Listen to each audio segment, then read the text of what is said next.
Hello, everyone. Welcome back to Making Sales Social Live. I'm very excited to be here with Stan today. Hi, Stan. How are you? I'm doing great. Good day to you, Bryn. So excited now that we're kind of getting into this flow of having the three of us as co-hosts. I'm excited to have this conversation with you today. I already see we've got almost 20 people live and we just launched, so this is great. Welcome, everyone.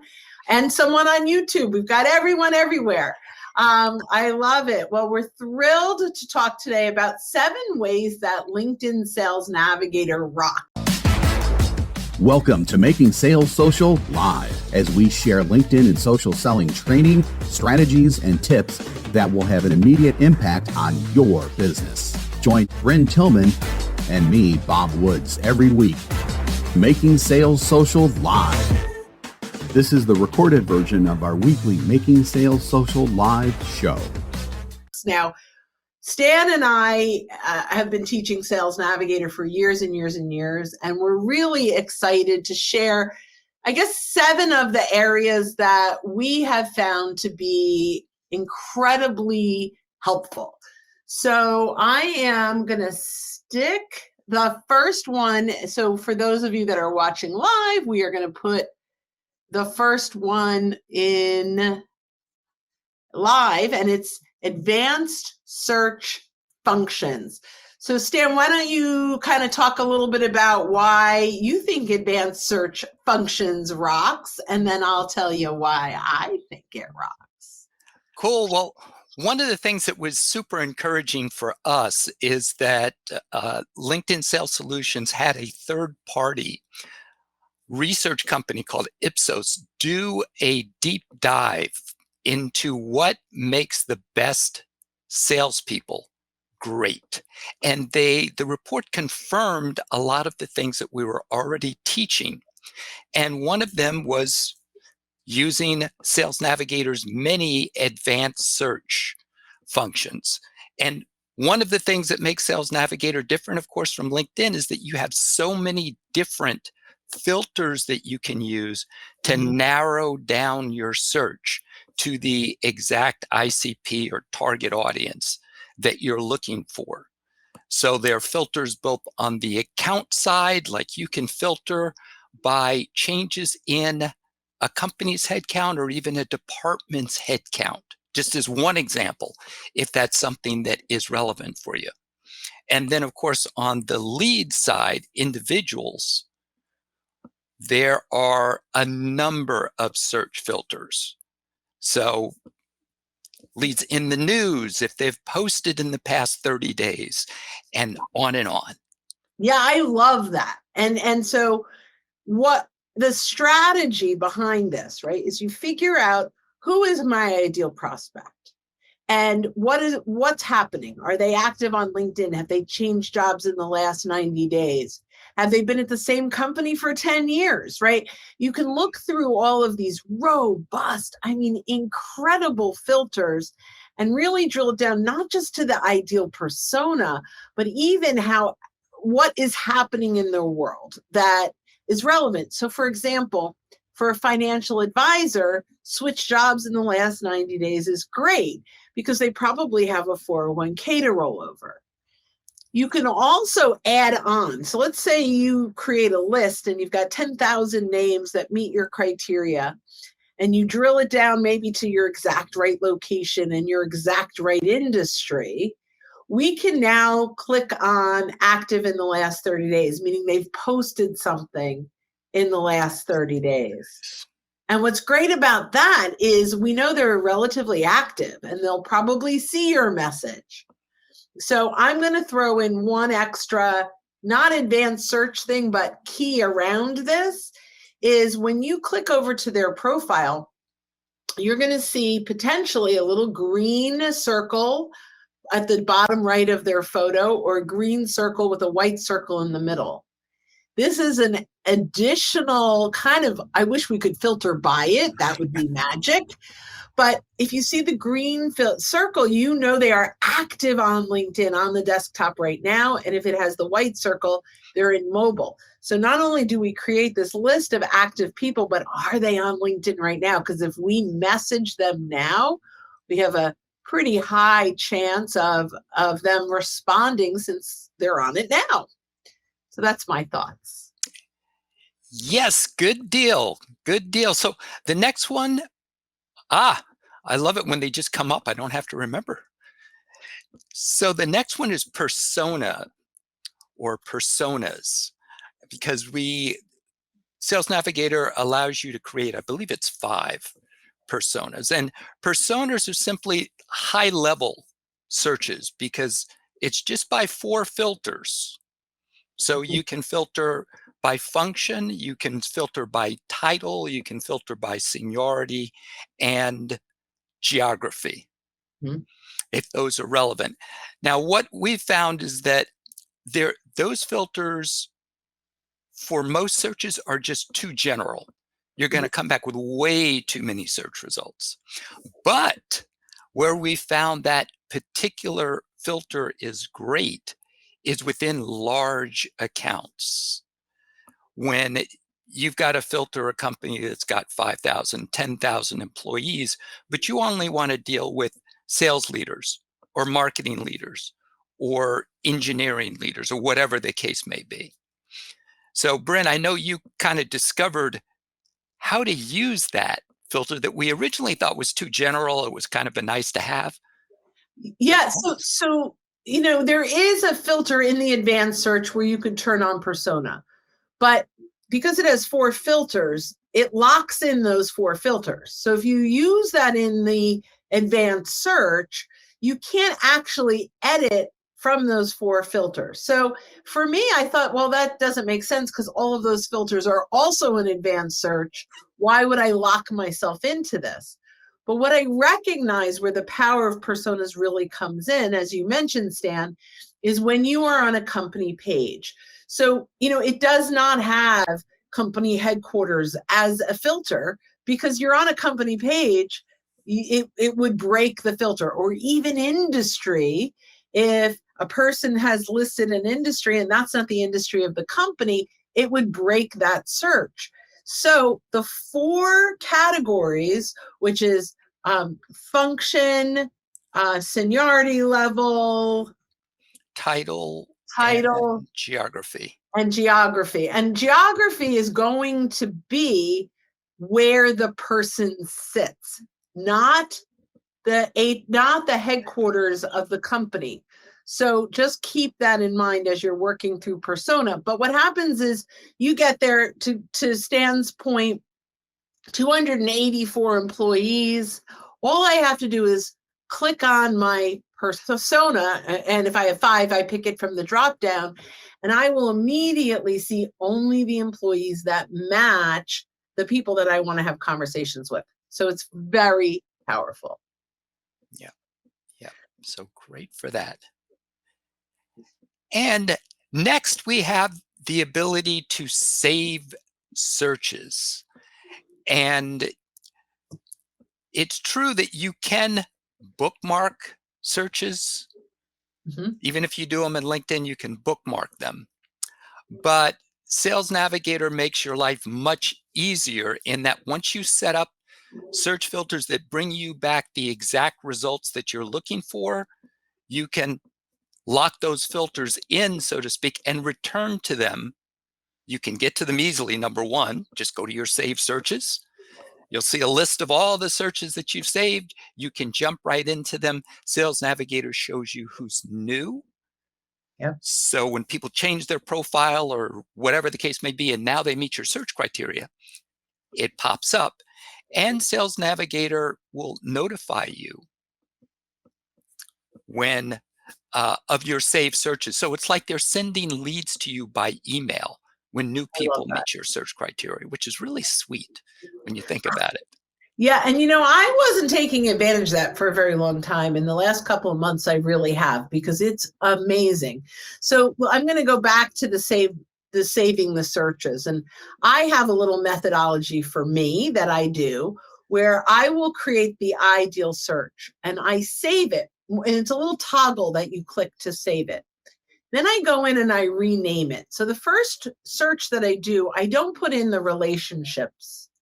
I just do, this is the exact types of people that have nothing to do with who I know, just that meets my criteria.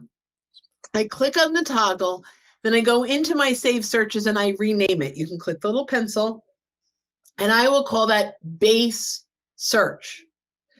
Then I go back to that base search and I add the first degree filter. And I click the toggle and I call it first base search because it's just fun to do. Now, what happens is I now have a list of all of my first degree connections that meets my ideal prospect. This is dynamic.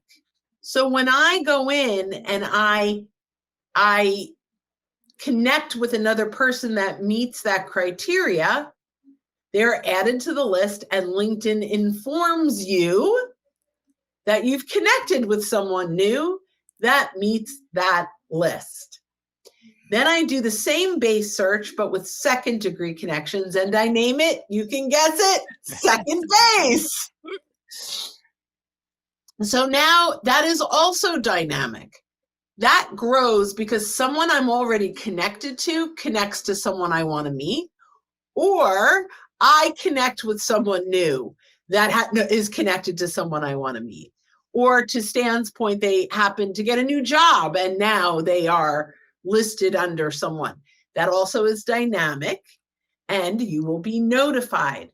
So having now a process around reaching out to them is absolutely vital. And we'll talk about that moving forward in a lot of our lives.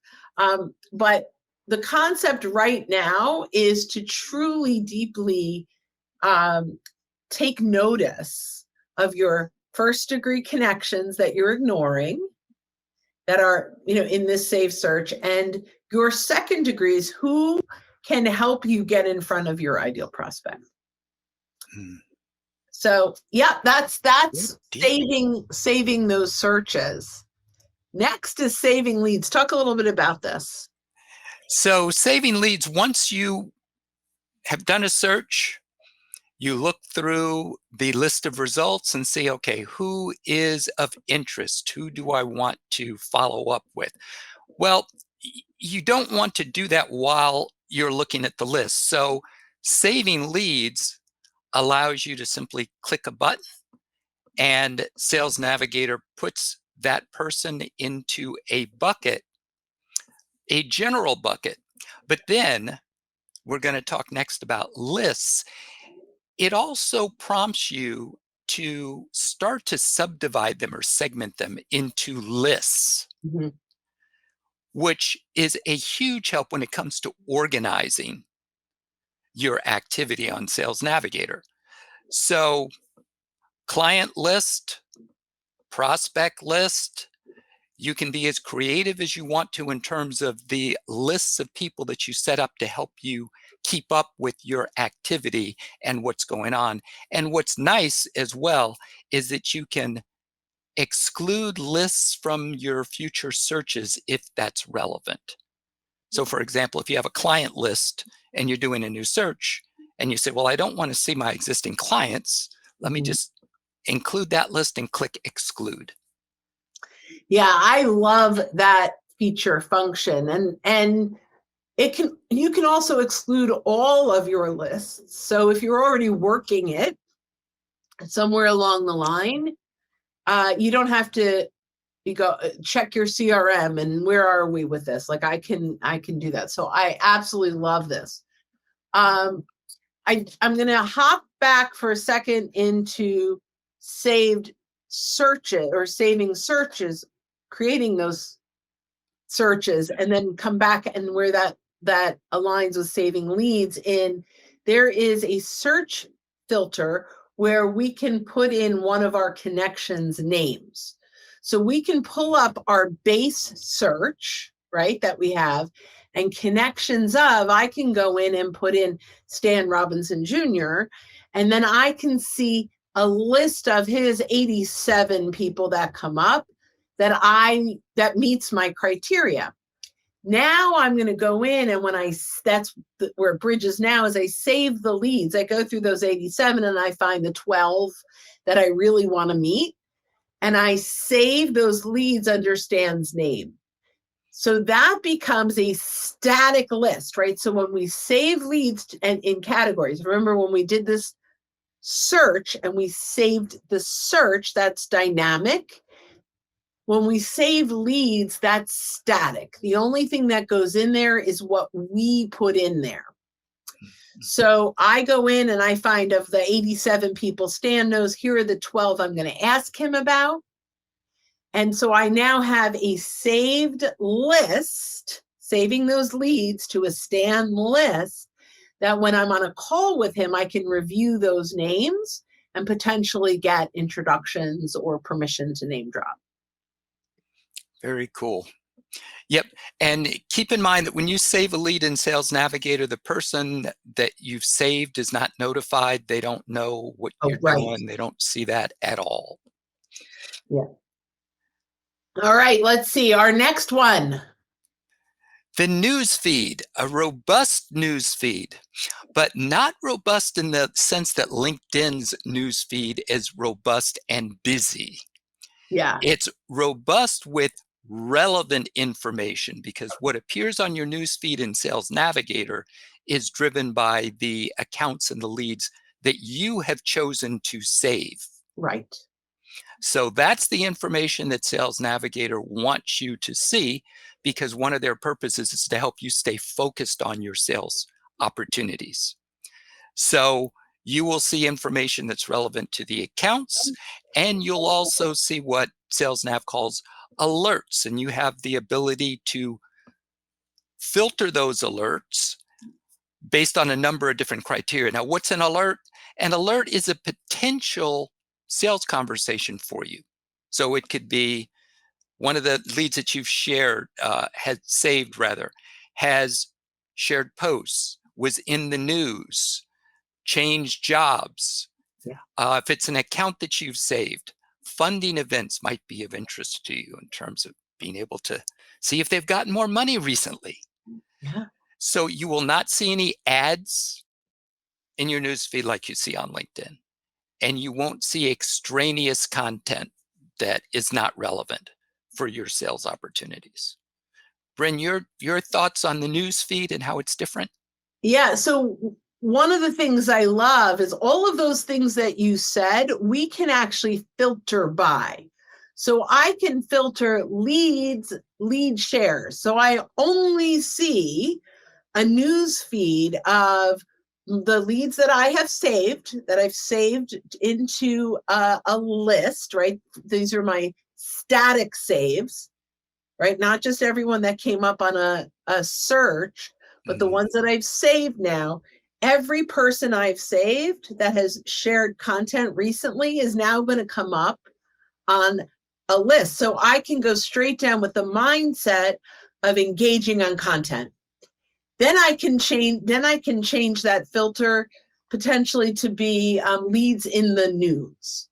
So now maybe there's a lot less, but I can go and engage with the mindset of leads in the news, right? And so you can go through all of those filters, bring it down to simply the category that you want to work on. And you have like the mindset of, I am going to go in and just engage now. I am going to go in and maybe I have a template that I'm going to personalize every time, but I'm going to go through just career changes or whatever that might be. So what I love about this is not only do we have these triggers to start these conversations, but we can categorize them so we can go at a conversation, like our mindset is in that conversation mode. So that's what I love. Exactly. Yep. Yeah. It just helps you be so much more efficient. Agree. Now, speaking of efficiency, Account IQ is a relatively new feature in Sales Nav. It's one where they're starting to incorporate Gen AI features into Sales Navigator to help us be more efficient. Because one of the most time-consuming things that we need to do as sales professionals is research the accounts and the people that we want to reach out to and develop relationships with. And it just takes time to look around. What Sales Navigator has done is, with the click of a mouse, when you're in an account, it will pull up a dashboard of a number of information or data points that are relevant to you, from how the account makes money, to the competitive landscape, to the key decision makers there and what they're talking about. And it just puts it in a nice, neat, consolidated form for you. So that feature is one that we're super excited about, and anyone that tries it, they like it.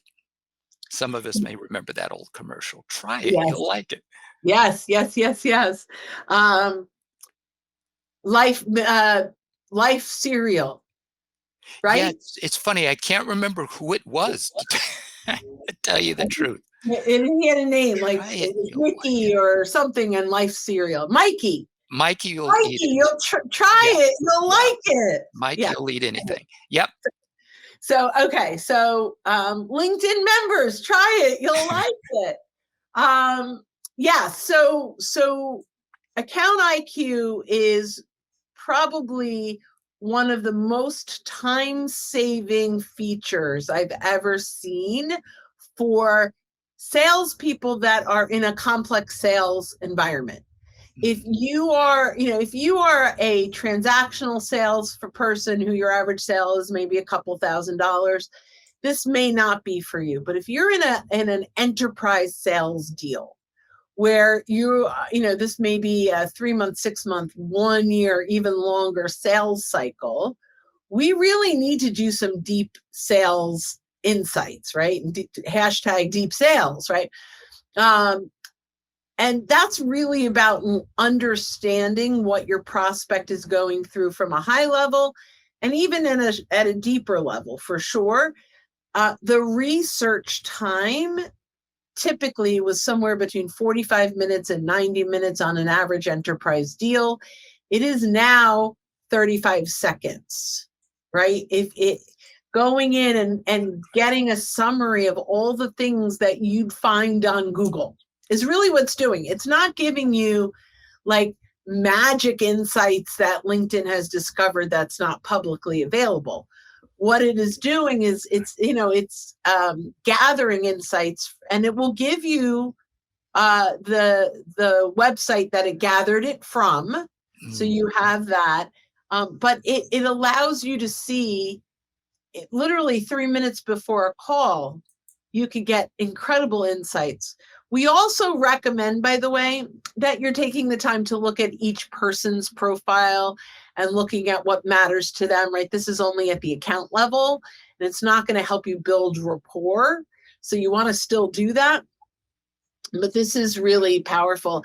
In some cases, I'm working with one client where there are certain triggers based on hiring. So if they are hiring from a specific department, that's a huge trigger, and he can see that in just one click. So he's even using it to determine if it's a company to go after, not just to learn about them before a sales call. So there's lots of ways to use this, but I'm obsessed with Account IQ. I can't wait. It's really only rolled out now with public companies, but because it searches the web, I'm pretty confident it will expand over time to mid-sized companies, whatever's publicly available. Companies. So number 7, we're here already. Smart links. Smart links are an amazing, cool feature that you can use in a number of different ways. And I'm gonna let Bryn talk about some of the ways she's found to use it, because you can use it for sales, you can use it for marketing, and so forth. But it allows you to put multiple pieces of content under one link. So that way you can send content to a client prospect, maybe send in a proposal, and you don't have to worry about, this piece of content is just too large. So it is phenomenal. So there's the content, and the other exciting piece are the analytics that come with it, because when you send it, you can see the activity, who's engaging, how long they're spending, etc. But Bryn, do you want to talk about this one? I know this is another favorite. I happen to really love this. I guess if you haven't noticed, I love a lot about Sales Navigator. Smart links I have used for proposals. I've used it if I have done a presentation where people are like, oh, can I have the deck, right? But what you said, Stan, is so important. It is this hub of content. So I can upload a PDF, I can upload a deck, I can link to my calendar, I can link to another article or to download something. Whatever I want to do, I can put quite a bit of different content. Now, be careful, and you can reorder it all you want. Make sure it's in the order in which you want them to consume it, because what we've noticed is the first one gets lots of views and engagement. The second one, it gets a little bit less and a little bit less. And sometimes if I have 4 or 5 pieces, nobody ever gets to the bottom. So when you're using it, just be smart about it. But here are some of the things that I have seen that has been amazing. One, if I am doing a program that someone else is hosting and I'm not going to get the list of people that are going to be there, by sharing this link to the content, I get to see everyone that's there that wants to look at it. And if they didn't want to look at it, they're probably not a prospect anyway, just FYI, right? And they don't even realize they're opting in. It's all inside of LinkedIn. Unless they're not logged into their LinkedIn, then they'll get asked for an email. So you're still seeing who they are generally, but most people are always logged into LinkedIn, and that's how you're seeing their information. Now I'm going to tell a story. Stan, you've heard the story 403 times. So here's your 404th time. I had a client, I had a proposal out to a client, and they converted 3 years ago. And in November, I noticed they're all looking at that proposal again. So I knew there was interest. I reached out, and within a week, we closed the deal. They didn't reach out to me. They were just looking at the old proposal. So it pops up to the top, and Sales Navigator will let you know when people are looking at it. So the idea is you could send someone a smart link, and then 6 months later, they can look at it, and you're alerted. So I think it's an incredibly powerful piece of content. So, Stan, any last words before we wrap it up? This has been great as always. More to come, because Sales Navigator is bringing out some new things that we've heard about. So we'll keep you posted. Yeah, I'm very excited. So wherever you are, if you're watching this, follow. If you're listening, Bob is much better at this than I am. I have to get his little script. Smash the like button wherever you're listening. Subscribe to whatever you're doing. Like it. Give us a review if you think we're awesome. And, reach out to us on LinkedIn. And all the other things that Bob says about all the fabulous things at the end of every podcast, pretend I just said that. And I do know. So let's see if we can end this. Whenever you are out and about, don't forget to make your sales social. Woo! Bye, guys. Don't miss an episode. Visit socialsaleslink.com/podcast. Leave a review down below. Tell us what you think, what you learned, and what you want to hear from us next. Register for free resources at linkedinlibrary.com. You can also listen to us on Apple Podcasts, Spotify, Stitcher, and Google Play. Visit our website, socialsaleslink.com, for more information.